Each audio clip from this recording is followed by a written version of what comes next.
श्री भगवान। इष्ट देव भगवान की परम प्रिय आत्मा, सबसे पहले आप सबको आज के इस पावन दिवस की, मकर संक्रांति की बहुत बहुत बहुत बहुत बधाई हो प्यारे।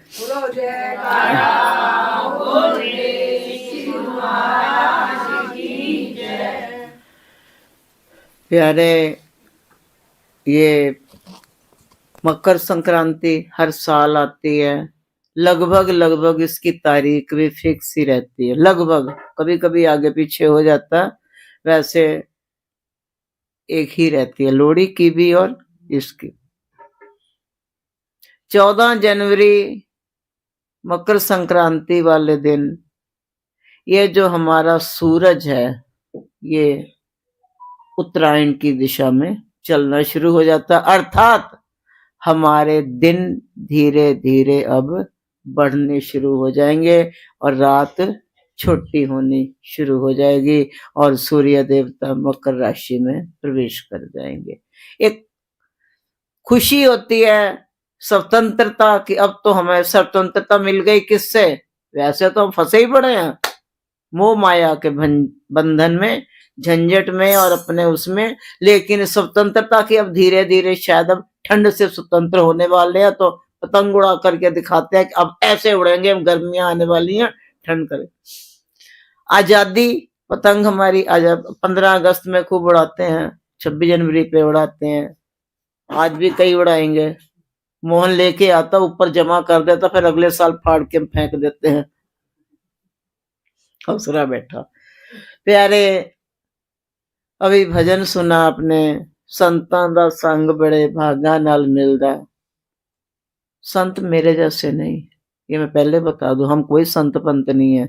ड्रेस पहन ली, पता नहीं क्या सोच के स्वामी जी ने पहना दी, हम कोई संत पंत नहीं है। संत माता शबरी, संत मीरा, संत धन्ना गृहस्थी आदमी है। क्या संत से कम था? जिसके यहाँ हल चला रहे बैठे वो संत से कम है भला? जिसके घर में शर्त संतों के आप बेशक पास रहते रहे, साक्षात आप भगवान के पास रहते रहे। दुर्योधन भी पास ही में था, वीर जी भी पास ही में थे, दोनों में कितना अंतर है? और भगवान एक ही है कि बदले हुए थे? एक ही थे। लेकिन जो विदुर जी ले गए, क्या वो दुर्योधन ले पाया? ले तो गया, जांग तोड़ा के बैठ गया, सीधी सी बात।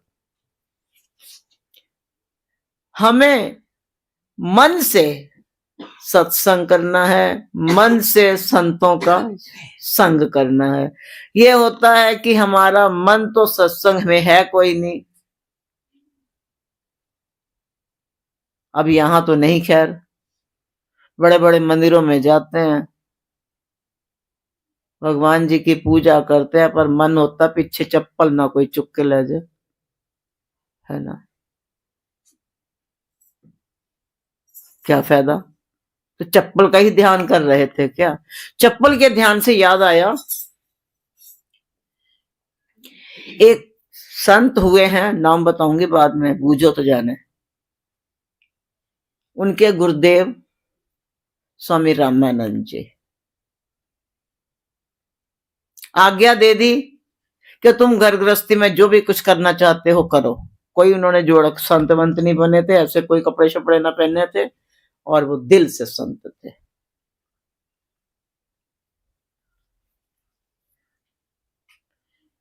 पूर्व जन्म में अगर हम आते हैं तो वो पूर्व जन्म में भी एक संत महापुरुष के शिष्य थे, और जहां पे उनकी कुटिया थी वहां से वो बहुत पीछे रहते थे, दूर थे वो। और पहले यातायात के साधन इतने हैं नहीं, अब तो उठाई गाड़ी चल दी है, अब एक और फैशन चल पड़ा, कैब बुक करा लो जी। हमारा जमाना बढ़िया था, कुछ तो पैदल चलो, अच्छी भली सैर होगी, और उसके बाद में रिक्शा कर लो या कुछ कर लो, मेट्रो तक पहुंचो या कुछ। अब आजकल तो घर बैठे सब कुछ होना चाहिए, और नवाबी चढ़ी हम सबको। खैर, क्योंकि शरीर भी ऐसे ही हुए पड़े हैं, कोई बात नहीं। लेकिन वो अपने गुरुदेव से थोड़ा सा दूर रहते थे। उनका जो घर था आश्रम से थोड़ा दूर था। एक बार खबर मिली कि शायद गुरुजी शरीर छोड़ रहे हैं। अब वो शरीर छोड़ रहे हैं। उसने सोचा मैं क्या करूं। उसके मन में आया कि अभी तो ठीक है, ऐसे ऐसे कहाँ ऐसे जा सकते हैं हमारे गुरुजी, ना बीमार ना लाचार, ऐसे नहीं जाएंगे। उसने एक चरण पादुका सी खरीदी, जोड़ा और कहता मैं जाके उनको एक बार चरणों से लगा लूंगा। भगवान ना करे अगर कोई ऐसी बात हुई तो वो मैं एक एज ए आशीर्वाद भले वापस ले आऊंगा। हुआ क्या, जैसे ही वहां पर चलते चलते बेचारा वो जोड़ा लेके चरण पादुका वहां पर पहुंचा, तब तक जो गुरुजी हो गए थे शांत। अब उसकी ये एक इच्छा अधूरी सी रह गई, जोड़ा नहीं पहना सका। और बाद में तो बाकी के भी तो लोग हैं ना, वो करने देंगे। गरीब बंदा तो वैसे दबा रहता बेचारा पीछे को। पैसे वाले की पूंछ है, पूंछ तो किसी की भी नहीं है, लेकिन लोग सोचते हैं कि हाँ पैसा वाला, पर नहीं। उसके दरबार में न पैसा न मान न घमंड, वहां पे नम्रता और दीनता की पूछ है उसके पास। चला आया बेचारा। और दुर्भाग्य ऐसा हुआ, वहां से जब गुरु जी को विदा करके आ रहा था तो रास्ते में जोड़ा हाथ में पकड़ा। मन में चिंतन ये था कि मैं जोड़ा नहीं पहना सका। हाथ में ही जोड़ा लिए था वापस, और उसी उस पे जो है उसका भी शरीर छूट गया। घर तक वो भी नहीं पहुंचा। वही भक्त अगले जन्म में संत रविदास जी के नाम से प्रसिद्ध हुए, और वो जूता ही बना रहे हैं। जैसा हमारा चिंतन होगा वही हमको आगे मिले। तो हमें ये देखना कि हम अब वो कितनी दूर रहते थे, लेकिन फिर भी हमारा चिंतन उन कहाँ पे है। बैठे तो हैं यहाँ पर, कम चिंतन अब जल्दी जाना है, घर आ जाएगा तो फलाना हो जाएगा तो ढिमाका हो जाएगा। इससे अच्छा जाओ फिर घर ही चले जाओ, कम से कम एक जगह तो रह जाओगे ना। तुम यहाँ बैठे हो और मन तुम्हारा कहीं और है।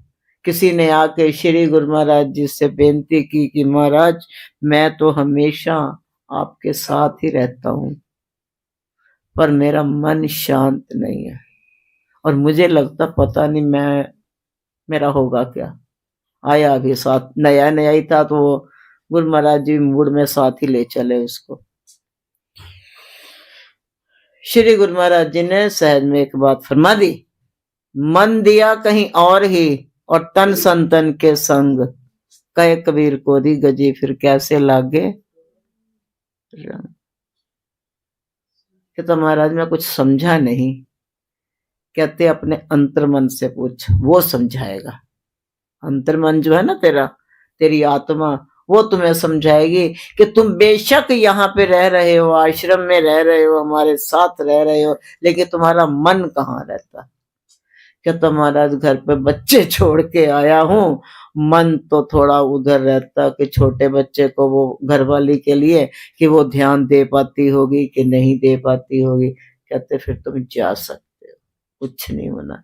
जिस प्रकार कोरे कपड़े पे कपड़े को धुला जाता, अगर ऐसे सीधा सीधा रंग में डाल दिया जाए तो उस पे रंग नहीं चढ़ेगा। कोरे कपड़े पे जिस प्रकार रंग नहीं, और वो भी उसका कपड़ा हो मार्किन का, तब तो क्या ही कहना, कहीं नहीं चढ़ने वाला रंग। और अगर जो है धुला हुआ है, साफ सुथरा है, तो बस एक बार डालो और निकाल लो कपड़ा। लाल पीला हरा नीला जिस रंग में भी आप रंगना चाह रहे हो वो रंग जाएगा। हमने अगर कोई संग करना है, इस शरीर को चिपका के नहीं। बड़ी कई बार वो बात सुनाई हुई है, श्री स्वामी जी भी आपके सुनाते हुए चले गए, और भी कई संत महापुरुष सुनाते थे। एक महात्मा जी दरबार में चकौड़ी आश्रम में रहते थे श्री गुरु महाराज जी के पास, और वो दरबार में सत्संग चल रहा है, प्रवचन हो रहे हैं, और उनकी ये सेवा है, वो तंदूर में रोटी लगा रहे हैं। यही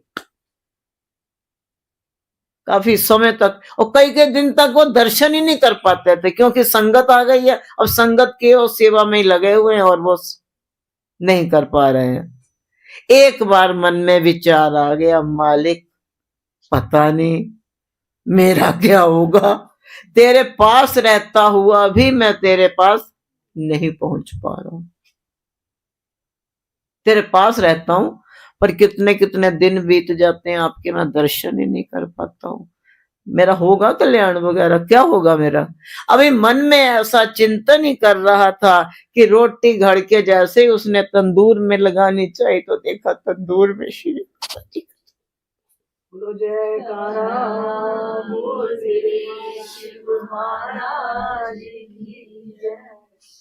बड़ा रोए कि मालिक मेरे मन के पाप को सही करने के लिए आप कहाँ आ गए। विनती की, दर्शन वो गायब हो गए। बाद में गुरु महाराज जी ने उसको वहां पे बुलाया और बोले हम हमेशा तुम्हारे साथ हैं, ये मत सोचना कि ये दर्शन। मेरी माँ ने जब नया नया नाम दीक्षा ली थी, याद आ गई है बात उसकी, उसके बाद में तब चौथी पातशाही गुरु महाराज जी का स्वामी बेअंतानंद जी का था हिसाब किताब। तो पहली बार जब वहां पर गई, मेन बात पे हम आएंगे, तो जब पहली बार वहां पर गई और उसने गुरु महाराज जी के दर्शन किए चौथी पातशाही, क्योंकि अब खानदानी असर सरदारों वाला ना, हमेशा यही बात रहती थी, ऐसे गुरु ग्रंथ साहब ने मनते हम गुरु ग्रंथ साहब को। तो जैसे ही उसने गुरु महाराज जी के दर्शन किए, क्योंकि दिमाग के अंदर वो एक ही कीड़ा घूम रहा है, गुरु नानक देव जी वाला, तो उसने जैसे ही दर्शन किया तो उसको साक्षात ये देखा कि गुरु नानक देव जी विराजमान है, बाला मर्दाना बगल में बैठे हुए। बस एक झलक दिखा दी, बाद में आ गए अपने रूप में। और वो तो ऐसी पागल सी होगी, अरे लोग पागल हैं, लोग कहाँ घूम रहे हैं, देखो यहाँ बैकुंठ है, लोग आते नहीं है, दर्शन नहीं करते, ये करते हैं, वो करते हैं, ऐसा करते हैं, वैसा करते हैं। उसके बाद में स्वामी वो बाई जी ने ना, जब जाने का समय हुआ, 15 दिन पहले तो रुकते थे, अब तो वो चलो चलाई होती है। तो 15 दिन के बाद जब उनकी धर्म शिक्षा हुई, उसके बाद इनको जाना था। तो मम्मी से कहा भाई लाज चले, कहती भाई जी माता जी मैं कितने जाना, मैं तो अच्छे ही रहना, मैं नहीं जाना कहीं भी। उनको ये था कि वो नन्ही सी 3 साल की बच्ची बाप के पास छोड़ के आया, वो छुट्टी में आई, उनको जाना, ये बंदा क्या है। बड़ा समझा लिया मम्मी को, बड़ा समझा लिया, पर वो भी श्रीमती लाजकौर थी, नहीं मानेंगे हम, नहीं जाना पर मुझे नहीं जाना, नहीं जाना पर मुझको नहीं जाना। आखिरकार बाई जी को श्री गुरु महाराज जी के सामने बेनती करनी पड़ी और कहा महाराज वो एक भक्त्याणी को लेके आए थे, वो जा नहीं रही, और घर में उसके भगत जी जो है आए हुए हैं कुछ दिन की छुट्टी के लिए, और 3 साल की छोटी सी बच्ची को मैं छोड़ के आई है और कह रही मैं तो जाऊंगी नहीं। और हमें क्या होना, घर जाके जवाब क्या देंगे हम, झंझट तो हमारे लिए पड़ गया। श्री गुरु महाराज जी ने कहा बुलाओ उसको, बुलाया। श्री गुरु महाराज जी ने एक बड़ी गजब की बात कह दी, मेन बात पे हम आएंगे केवल। उन्होंने फरमाया गुरमुख इधर आ। तब इतनी कोई शक्तियां भक्तियां नहीं होती थी, इतने दूर से दर्शन होने आगे क्या होना, बस जहां पे हम बैठे हैं और ये है, इतना ही डिस्टेंस होता था, बड़े आराम से अगर गुरु महाराज जी चाहें तो झुक के ऐसे आशीर्वाद सिर पे हाथ रख सकते थे, इतना ही होता था। अब तो हिसाब किताब ही सब बदल गया, समय को देखते हुए, समय की मांग है ऐसी। तो गुरु महाराज जी ने कहा गुरमुख इधर आ जी, रंडौत की हुक्मनामा मिला, उठी। श्री गुरु महाराज जी ने ना उसको कहा तो इधर आ, धीरे से एक बात कही, बोले गुरमुख हमारे ये दर्शन, इस बात को आप ध्यान से सुनिएगा, हमारे ये दर्शन तो चिड़ी कां कबूतर गधा कुत्ता बिल्ला सब कर रहे हैं, तुमको अंदर से दर्शन करने हैं, ये दर्शन तो सब कर ही रहे हैं। बस वो जो आशीर्वाद दिया था ना, वो जो कृपा बख्शी थी, वो छीनी गई थी वापस। क्योंकि महापुरुषों को तो देखना, ये आगे का वो पता चला भाई जी का लखनऊ में आना जाना बंद हो जाए, हिसाब किताब बिगाड़ देगी वो तो। और उसके बाद में जो है हो गई कृपा, अब दूसरी वाली भी। बाहर निकले, प्रसाद वगैरह दिया, सब हो गया। बाद में भाई जी ने कहा कि गुरमुख चले, लाज चलना?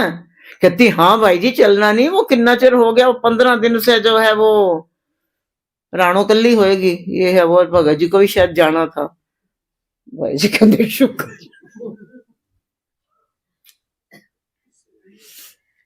एक भोलापन, एक सरलता उनको पसंद है, और हम सब चालाकी करेंगे तो वो फिर कहते ठीक है लगे रहो। बड़ा प्यारा एक गुरबाणी में शब्द सा आता है, मत्थे तिलक हाथ माला बाणा, लोगन राम खिलौना जाना, लोगन राम खिलौना जाना, मत्थे तिलक हाथ माला बाणा, लोगन राम खिलौना जाना, लोगन राम खिलौना। तिलक लगा लिया, माला पकड़ ली, भगवा पहन लिया, बस जी अब हम तो भगवान के भगवान। तो क्या हमने उनको एक बच्चा समझ लिया या खिलौना समझा हुआ है? क्या है वो? खुद जो है जादूगर है, उसके तो हम सारे जो है बंदर हैं, उसके हम खिलौने हैं। जैसे वो हमें नचाता है वैसे हम, कितना भी आप सोच लीजिए, कितना भी कि आज हम ये करेंगे, और अगर उनकी मर्जी नहीं तो करके दिखा दो, कभी होगा ही नहीं। अगर हो रहा है इट मीन्स उनकी कृपा है, उनका आशीर्वाद है। और कभी भी परमात्मा का जो है ये मत सोचो कि यहाँ ये क्या हो गया, ऐसा है वो सा है, हमारे साथ ये हो गया, हमारे साथ वो हो गया। एक बड़ी पुरानी सी बात याद आ गई, एक पिक्चर आई थी, देखो हम देखते दुखते नहीं, बहुत पहले की बात है, वो नई नई टीवी सी चली थी, तो मामा जी ने चला रखी, तो छोटी वाली मामी मुझसे बार बार कह रही थी ये तुम्हारे मतलब की है, कोई अनुराग पिक्चर थी, भाई बहन की थी कुछ ऐसे, तो तुम देखोगे। मैंने कहा नहीं मुझे देखनी नहीं है। अब वो चलते फिरते जो है जो भी नजर पड़ी, तो उसमें एक सीन पे मेरे मतलब की चीज मुझे मिल गई उसमें भी। तो उसमें एक सीन देखा कि एक आदमी का एक्सीडेंट हो गया और उसकी एक टांग कट गई है, वो हॉस्पिटल में पड़ा, रो रहा। मुझे तो हीरो हीरोइनों की पहचान नहीं, उनका नाम धाम पता नहीं, तो आंटी अंकल ही बोलते थे पहले, और आज भी कुछ नहीं पहचानते। तो वो बड़ा दुखी हो रहे हैं, हॉस्पिटल में लेटे हुए हैं, रो रहे हैं, अरे मेरा पैर चला गया, अरे मेरा पैर चला गया, अरे मेरा पैर, अब मैं क्या करूंगा, मेरी एक टांग चलेगी। तभी क्या देखते हैं, एक इस बच्चे से भी बड़ी छोटी सी बच्ची आती है बैसाखी लेके, दो दो, और वो चलती आ रही है, और एक एक उसका एक नियम था बच्ची का, हॉस्पिटल में आके ना सबका हाल पूछती थी, आंटी कैसे हो आप, अंकल कैसे हो, सबका हाल पूछती थी, हॉबी थी उसकी, समझ लो कुछ भी। तो जब उसके पास आई तो उससे भी कहने लगी अंकल कैसे हो, तबीयत कैसी है, पहले से ठीक हो। अंकल रो पड़े।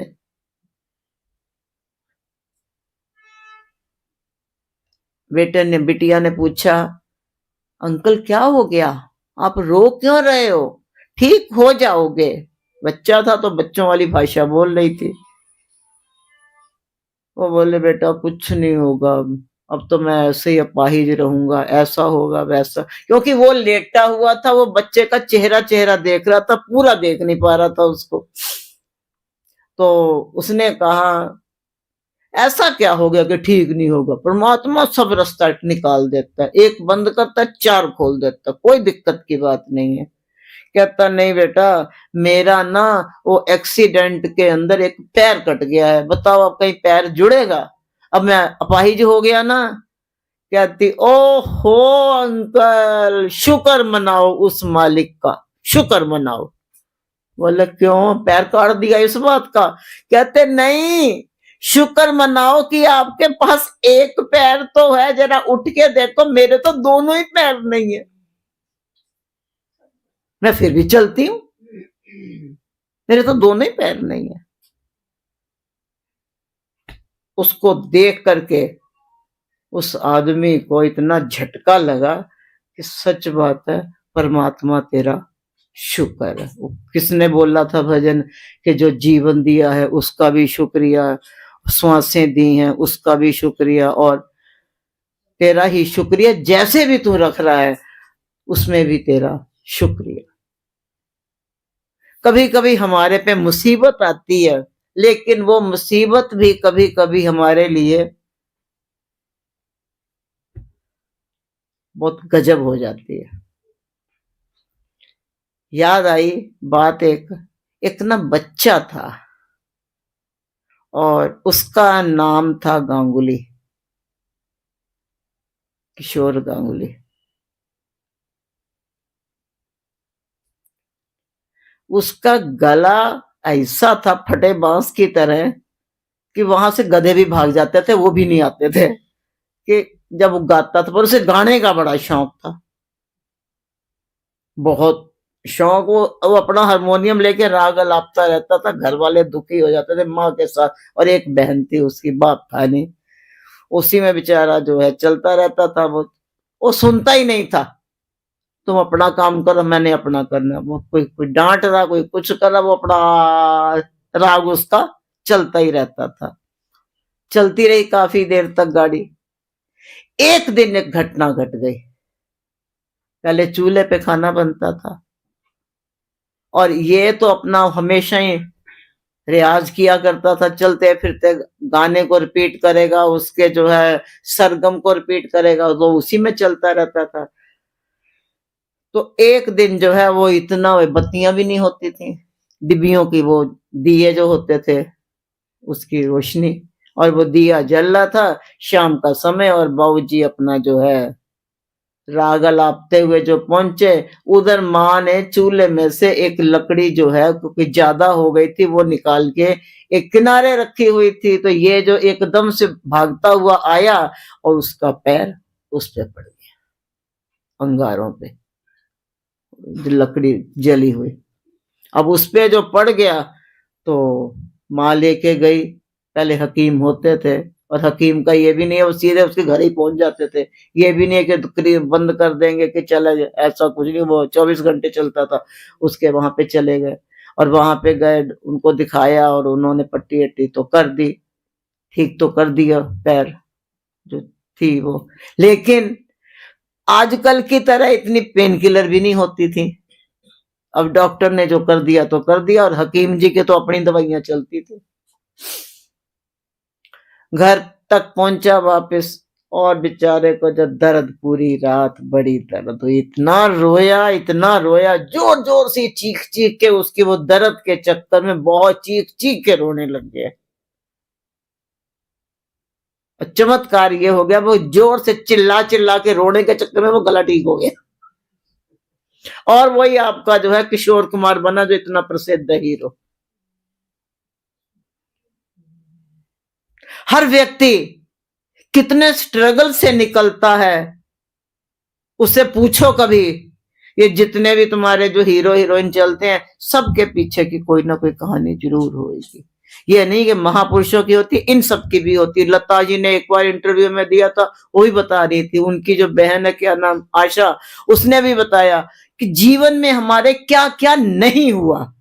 सबके जीवन में स्ट्रगल आता है, लेकिन हम विपत्तियों से डर जाते हैं। और इसने एक तो पहली बार सुनी नहीं किसी की, अपने दृढ़ का पक्का था, और आखिरकार वो कामयाब हो गया। आज तक लोग याद करते हैं किशोर कुमार गांगुली जी को। तो प्यारे, हमको अपने जीवन से जरूर कुछ ना कुछ तो सीख लेना चाहिए, क्योंकि ये जीवन हमको जो दिया है उस मालिक ने, हमारे कर्मों का लेखा जोखा। मुझे याद है, छोटे थे हम, 9th में, पंजाब में वो छोटे मामा जी ने वो ला के रखा चारा। तो मामा जी की लड़की शिवा कहने लगी कि दीदी चलो हम लोग काटते हैं, और संडे का दिन, और मामा मामी पिक्चर का प्लान बना रहे थे बेचारे। और मैंने उसको कहा भी कि वो नाना जी के लिए खाने का देर हो रही है तो उधर करना, तो कहती नहीं, चलते हैं, करते हैं करते हैं करते हैं। अब वो अंदर देने वाली और हम चलाने वाले, सारा चारा कट गया, सारा कट गया।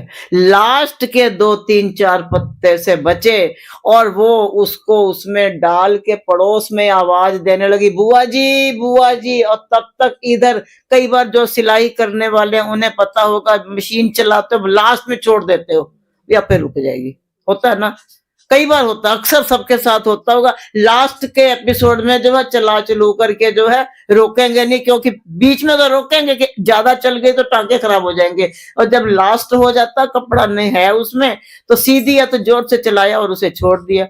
ऐसे ही मैंने वो जोर से टोका चलाया और उसे छोड़ दिया, और उधर उसका हाथ अंदर।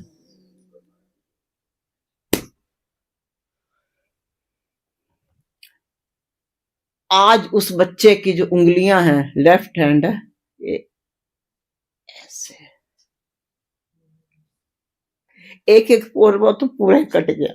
चारे में मिला, वो नन्ही सी तो वो भी थी बेचारी, छुटकी सी, और इतने इतनी उंगलियां, एक एक पोरवा कटा हुआ हमको चारे में मिला। और दूसरा जो था, हड्डी कट गई और मांस रह गया, तो उसमें हड्डी के कटने के बाद जो है हाथ सुन्न हो जाता है। तो वो ऐसे देख रही थी भी हुआ क्या, क्योंकि अभी सुन्न है, जैसे इसका वो हाथ काटा था इसने, तो हाथ सुन्न हो जाता है। तो सुन्न हो गया तो उसे तो समझ में नहीं आया, तो देख रहे तो केवल थोड़े से मांस पे अटकी हुई थी वो उंगलियां, और इतनी इतनी उंगलियां मुझ बदनसीब के हाथों से कटी। हम बड़े दुखी थे, और कहाँ तो वो पिक्चर जा रहे थे, कहाँ तुरंत लेके गए लुधियाने, क्योंकि संडे है, सीएमएस हॉस्पिटल में उसको इमरजेंसी में लेके गए, इलाज विलाज हुआ, सब कुछ सब चला। लेकिन आज भी मेरे मन में एक बात रहती है कि मेरे द्वारा वो घटना घटी, और वहां से आने के बाद जब वो आ गई है, ठीक हो गया, तो मेरा मन बड़ा ही उदास था। तो मैंने एक बार मम्मी से कहा, मम्मी जी बताओ ये बदनसीबी भी मेरे मत्थे लगा के उस बच्चे की उंगलियां मेरे से काट गई। तो मम्मी ने एक बात कही, मम्मी बोली देखो ये भी कोई कर्मों का लेखा ही होगा, अगला पिछला, कुछ इससे क्या हो गया है। मेरे को तो जो है वो, जैसे वो तो पंजाबी भाषा में, अपने भाषा में बोलते हैं ना, तो कहते हैं मेरे को तो वो अपनी पुरानी याद, एक बात याद आती है कि एक संत बैठे तपस्या कर रहे थे, और अचानक जो है कोई चोर उनके पास आया, चोरी करके उसको देखा कि पीछे राजा के बंदे, तो उसने हार इनके महात्मा जी के पास ही रख दिया, और वो तपस्या में थे और वहां रखे और भाग गया छोड़ के। और पीछे से राजा के सिपाही आए और उनको पकड़ लिया, हार वहीं पे था, वो ढोंगी ढोंगी करके उन्होंने उसका सीधा हाथ काट दिया। बड़ा दुख लगा उन्हें, अरे हद हो गई, वारे भगवान क्या न्याय किया तूने।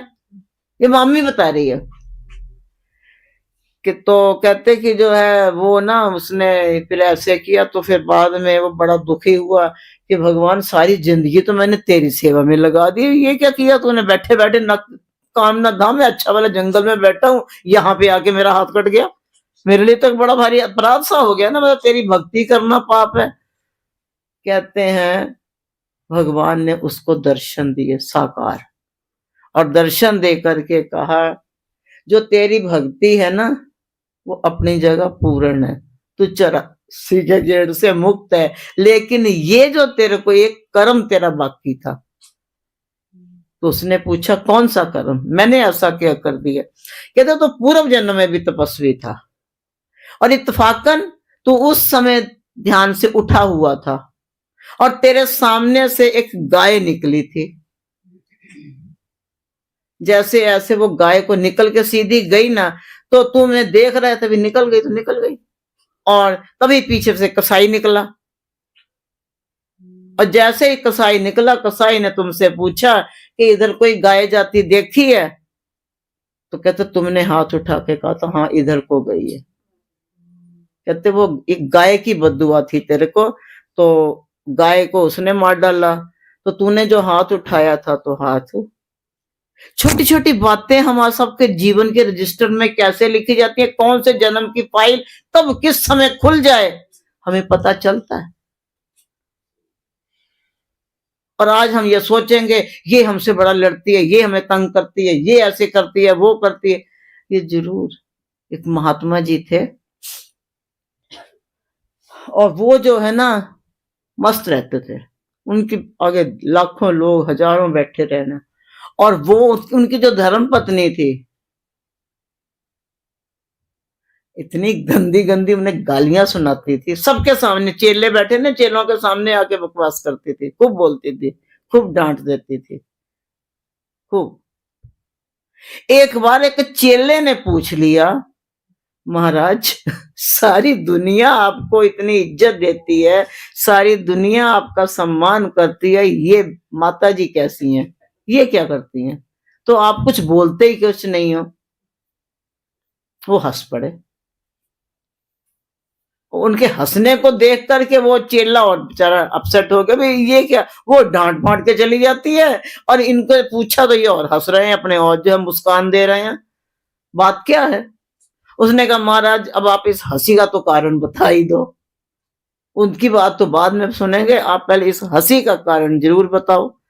वो बोले कि ऐसा है, पूर्व जन्म में ये एक गाय थी और मैं कौआ था। खुद बता रहे हैं, इतना भी उनको ज्ञान है पूर्व जन्म का। कहते ये गाय थी और मैं कौआ था। इसके ना यहां गर्दन के पास यहां से एक फोड़ा निकल आया था गाय के। अब कौए को तो जख्म चाहिए खाने को। कहते मैं बार बार जाता था उसी जगह चोंच मारता था, और चोंच में मारता था तो उसको दुख होता था, इसलिए वो भी चोंच मार मार के मुझे दुख देती है। और मैं सोचता हूँ चलो निपटने दो इसी जन्म में, कोई दिक्कत की बात नहीं, ऐसे ही चलना।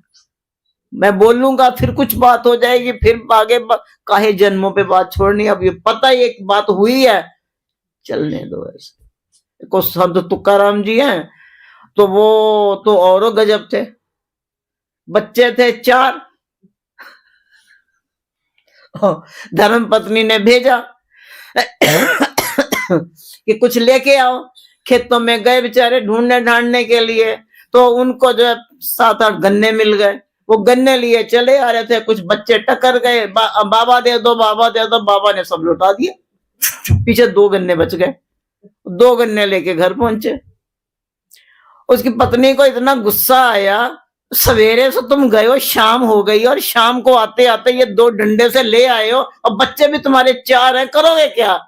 उसने एक पकड़ के जो है मारा उनको 2 बार, एक इधर से मारा, एक इधर से मारा, टुकड़े हो गए दोनों के 4। कहता लड़ाई की बात ही नहीं, चारों को एक एक टुकड़ा दे दो, फैसला हो गया। संत महापुरुष बताते हैं कि मतलब हमें कोई ऐसे कहे, छोटी सी बात है, ऐसे ही पता चला हम जो है प्रथम ही मेरे को कुछ दे, ये कहेगा मैं ऐसे क्यों करूंगा बुआ जी। मान लो प्रथम ही मेरे को कुछ दे और मैं कहूंगा तू सारा समय लगा रहा है, ये क्या लेकर मैं मारूं, उसके पकड़ के टूट जाए तो ये हंसता हुआ कह दे बुआ जी अब तो फैसला हो गया, तो क्या होगा? पहली बात ये कहेगा, ये बुद्धि सुझा के बैठ जाएगा, रोना धोना शुरू कर देगा, चले जाएगा परले कमरे में। ये बताओ मैं ले तो आया, मतलब डांटा क्यों, है ना? लेकिन वो संत इतने बड़े, तभी आज उनका संतों के रजिस्टरों में नाम। ऐसे ऐसे संत, उन्हीं के लिए ये भजन है कि जिन्होंने ऐसे संत महापुरुषों के, हमारे संत हमारे बीच में रह करके निकल गए। हम पास में रह करके भी प्यासे रह गए, कुछ ना कर पाए। बड़े स्वामी जी रहे, ये रहे, सतगुरु रहे, क्या है, वक्त हमारा साथ नहीं देता, वो अपने हिसाब से चलता है, चलते हो तो चलो, नहीं तो जाओ अपने घर को, मैं तो निकला ही जा रहा हूँ। रुकता है समय? अगर किसी का रुका हो तो बता दो। क्यों भाई दीक्षा? नहीं रुकता है, किसी का समय नहीं रुकता। ये रुकता है? क्यों भाई नहीं रुकता? पक्का समय किसी का नहीं रुकता, ना बहता पानी रुका और ना कभी समय रुका है। मुट्ठी में से रेत डालो, वो कितनी भी तुम कस के पकड़ोगे ना, वो फिसलती चली जाएगी, मुट्ठी खाली हो ही जाएगी। ऐसे ही हमारे जीवन की घड़ियां समय की घड़ियों के साथ धीरे धीरे धीरे धीरे क्षमती चली जा रही है। हमको इसी उसमें मन से, अब आप कहोगे भी अब गुरु महाराज जी तो है नहीं सामने, कैसे संग का कैसे चिपके उनको? वो हमको शब्द दे गए हैं, शब्द से चिपक गए ना। शब्द को चिंतन में लाइए, शब्द के साथ चिपके देखिए, वो हमारे साथ ही है। कितनी बार ऐसा होता है, तुम सबके भी साथ ही हुआ ही होगा। कैसा कैसा? मन में अगर भरोसा रख करके चल पड़े उनकी ओर तो वो पगडंडी बनते। मुझे आज भी याद आता, पहली बार नंगली साहब गए, रास्ता वास्ता पता कुछ नहीं, लखनऊ से नौचंदी गाड़ी में बैठे और वो मेरठ तक है, मेरठ से आगे पैसेंजर पकड़नी है और ये आगे चलेगी तो सीधी जा करके वहीं रुकेगी, मुजफ्फरनगर, बीच में नहीं रुकेगी। पैसेंजर पकड़नी है। अब पैसेंजर पकड़नी है, पकड़ तो लेंगे, पर खुशकिस्मत कहूं कि बदकिस्मत कहूं, क्या कहूं, ये तो पता नहीं मुझे। ये तुम्हारा प्लेटफॉर्म है, प्लेटफॉर्म के इस तरफ हमारी नौचंदी रुकी और इस तरफ दूसरी पैसेंजर गाड़ी तैयार खड़ी थी, वो सीटी दे रही थी। और हमने ये सोच लिया कि अगर गाड़ी तो टिकट के चक्कर में पड़ी तो ट्रेन निकल जाएगी। हम इधर से उतरे और इधर चढ़ गए और मन में डर था, बिना टिकट के है, बिना टिकट के है, अब आगे पता नहीं क्या होगा, पर हूं बिना टिकट के। अंदर एक डर सा तो था, पर दुबक के बैठे रहे और बैठे रहे तो बैठे रहे। सकौती टांडा आ गया, जो मुझे पीछे से खा के भेजा था पुष्पा आंटी ने। अब जी आ गया तो आ गया। हालांकि प्रिंसी के पापा खूब झगड़ा किया मम्मी के साथ कि अकेले भेज दिया है, कैसे जाएगी, ये है वो है। मम्मी बोली गुरमा जी के भरोसे गई, अब वो संभाल लेंगे। अब वो क्या होता है, जैसे ही सकौती टांडा तो बहुत बन गया है, तो वो ऐसे खुला ही था, कुछ नहीं था। उस दिन दुर्भाग्य से कहीं जो है पुलिस की रेड पड़ी हुई थी, छापा पड़ रहा था, और हम जो है जैसे ही वहां से जो है उतरे तो एक अंकल को देखा और अंकल मेरे से कहते हैं तुम्हारे पास टिकट नहीं है। मुझे लगा ये पता नहीं कौन आ गया बहाने से और मुझे पकड़वा देंगे बाहर। मैंने क्यों है, क्यों नहीं है, तो मेरे पास टिकट है। आपको कैसे पता कि मेरे पास टिकट नहीं है? टिकट मेरे पास। वो हंस पड़े, कहते हैं नहीं बेटा है नहीं तुम्हारे पास। मैंने अंकल आप ऐसे कैसे अंतर्यामी हो क्या? आपको कैसे पता कि मेरे पास टिकट नहीं है? मेरे पास है टिकट। अब झूठ बोल रहे, मेरे को लगा। उन्होंने कहा बेटा मेरी सुन बात, मेरे से बहस करिए बाद में, आगे पुलिस का वो छापा पड़ा हुआ है, तो सारे बेटिकटे पकड़े जा रहे हैं, चल मैं तुम्हें पीछे से ले चलता हूं, तेरे पास टिकट नहीं है। अब मैं भी डर गई, मैं गाड़ी सच में है तो नहीं तेरे पास टिकट। अब आगे आगे अंकल, पीछे पीछे हम। मन में सोच रहे अंकल पता नहीं कहाँ ले जाएंगे। जे हाँ, मेरे मन में ये विचार दौड़े कि ये अंकल पता नहीं कहाँ ले जाएंगे। ऐसे अंकल पीछे देख ले, हंस पड़े, फिर आगे चल पड़े। करते करते सकौती पहुंच गए और स्टेशन, वहां पे स्वामी सत्यानंद जी का आश्रम था, और वहां पे जाके खड़े हुए और मेरे से बोले पढ़ी लिखी है कुछ, ये क्या लिखा हुआ है? मैंने कहा श्री अद्वैत स्वरूप आश्रम। कहते तू नंगली पहुंच गई। तो मैंने पहले पढ़ा था, फिर नीचे हुआ तो जी कहते अच्छा तू नंगली पहुंच गई। ऐसे मैं थैंक यू बोलने लगे, वहां है ही नहीं कोई। बाद में पता चला जिनके पास आ रहे थे वो खुद ही आके रास्ता दिखा गए। भरोसा रख के चलो तो सही। और तुम आप ही लोगों का कहना है कि अब कोई जब सारे रास्ते बंद से हो जाते हैं, गुरुमा जी अचानक ही कृपा कर देते हैं। और मोहन बैठा, मुझे इसकी मम्मी की बात पे बड़ी आता कि एक वो माता कैसा भी घर पे समय आता रहा, कैसा भी आता रहा, जरा सा उस दिन वो ये ले गया 1 किलो नमकीन। कहते गुरुजी बहुत बहुत कृपा मालिक की। गुरु महाराज जी घर पे नाश्ता खत्म हो रहा था, 1 किलो नमकीन आ गई। गुरु महाराज जी की बड़ी कृपा। छोटी छोटी बात पे माता कृपा ढूंढ लेती है। और हमें कितने मालिक एहसान कर दे हम पे, हम फिर भी नाशुक्र ऐसे सोचते हैं ये नहीं मिला, वो नहीं मिला, ऐसा नहीं हुआ, वैसा नहीं हुआ।